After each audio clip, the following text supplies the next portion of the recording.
सखी माने न बतिया के लेके मानी जतिया के करी कौनो पैया हो हमरो माने न सैया हो।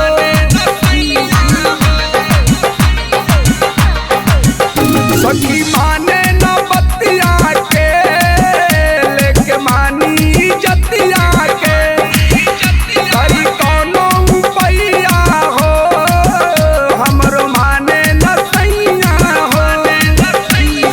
पी पी के दारू करेला सखी बड़ी सतिया के पी पी के दारू करेला सखी बड़ी सतिया के घर में मचवले बाए सखी रोजे आके अपतिया के घर में मचवले बाए सखी रोजे पी के अपतिया के।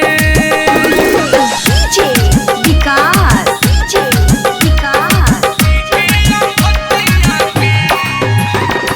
मटियार कला सीतामढ़ी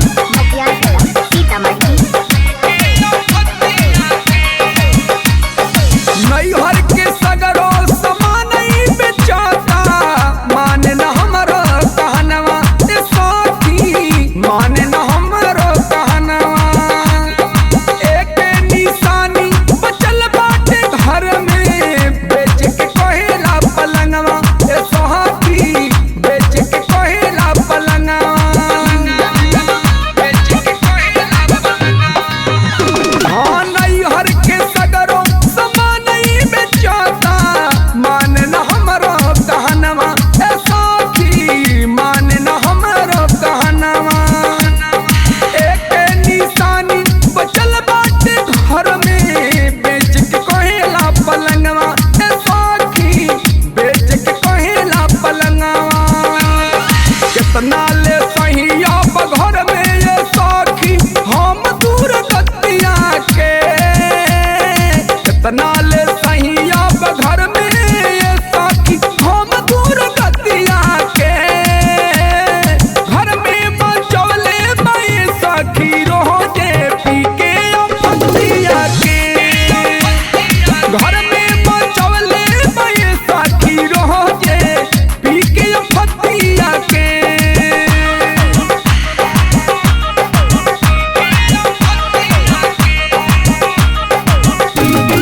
डीजे विकास